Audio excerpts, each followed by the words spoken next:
magacaygu waa maxamed salmaan ismaaciil oo degan magaalada burco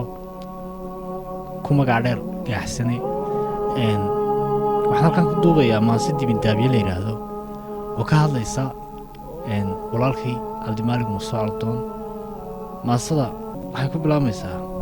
danyartiiyo agoontii dhibanii la duudsiiyey dameerkii u baahnaa taristiyo dadaalkaba daa'im baa wax bixiyey isagaa u duur galay dibadaha u soo maray diiftiiyo abaaraha ninkii daalay raacdada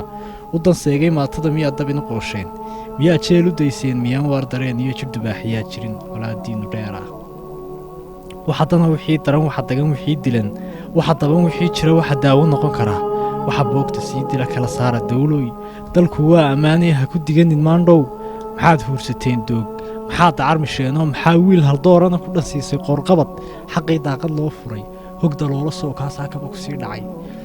saaxiib coldoonuu dulmanaha la ciilow maahmaaha duulxula dubaaqaaga deeqsii dadka kii ildheer baa misna ugu ayaan daran waxa taa daliilu ah wuxuu daalacdaay oo indhihiisu dheehdaan dul ahaanba aadmiga wax ka daahan u sira soomaalidii hore waxay odhan jirtay dadka kii ugu ildheer baa ugu ayaan daran waayo waxaan lala arkayn buu isagoo arkaa dunyadana dhammaanteed dibindaabyo raagtaa dow looga dhigayoo doc kalena wanaaggaa dayr looga oodoo waa laba dhandeeqee derajada ilaahiyaa ka quusan daacadda samirkuna dastuuriyo ha ahaada dabarkaa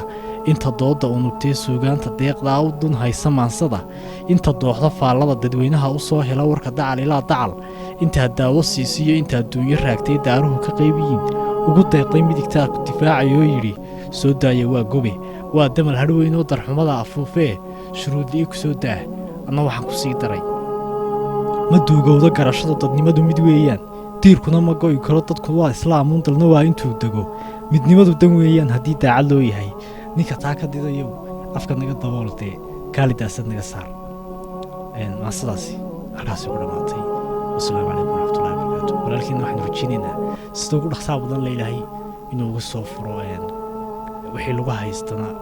si saamax iyo si kale oo adugu ilaahay inuu gargaaro baynu u rajaynaynaa wasalaamu calaykum waraxmatullahi wabarakaatu